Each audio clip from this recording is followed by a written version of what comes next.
అరే మిత్రమా, ఇలాంటి గుండెలు జల్లుమనే క్రైమ్ వీడియోలు మీ కళ్లలో థ్రిల్లర్ సినిమాలా కనిపించాలంటే మన ఈ ఛానల్ని సబ్స్క్రైబ్ చేసి బెల్ ఐకాన్ని గట్టిగా కొట్టే.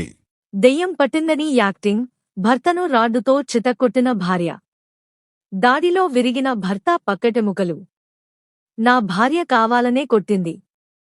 పోలీసులకు భర్త కంప్లైంట్. భార్యాభర్తల మధ్య తరచూ గొడవలు. ఖమ్మం జిల్లా పెనుబల్లిలో విచిత్ర ఘటన. తొలి వెలుగు. హైదరాబాద్.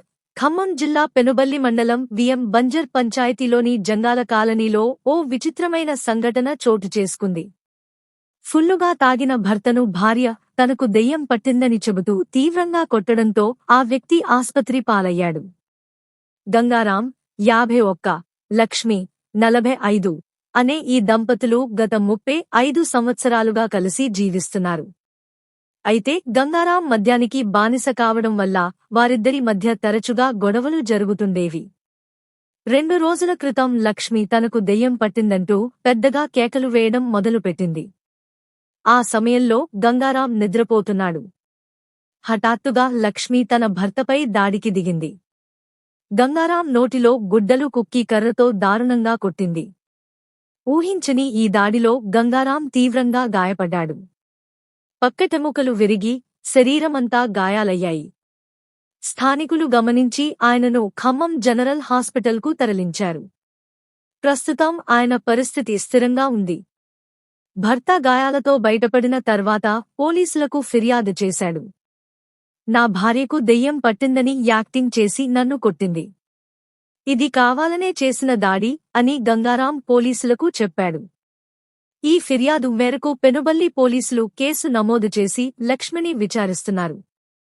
ఆమె దెయ్యం పట్టిందని చెప్పడం యాక్టింగ్ కాదా లేక నిజమా అని మానసిక నిపుణుల సలహా తీసుకునే అవకాశం ఉంది. ఈ ఘటన భార్యాభర్తల మధ్య గొడవలు ఎక్కువైతే హింసాత్మకంగా మారే ప్రమాదం ఉందని మరోసారి హెచ్చరిస్తోంది. జాగ్రత్తలు మరియు సలహాలు. మద్యం సేవించే వ్యక్తులతో గొడవలు ఎక్కువైతే వెంటనే కుటుంబ సభ్యులు లేదా పెద్దల సహాయం తీసుకోండి.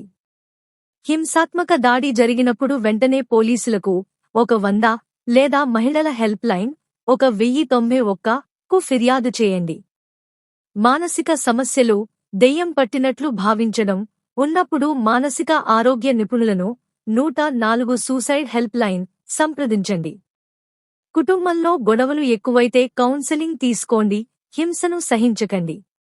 పిల్లలు ఉన్న కుటుంబాల్లో హింసను నివారించడానికి రెగ్యులర్గా ఫ్యామిలీ మీటింగ్స్ పెట్టండి.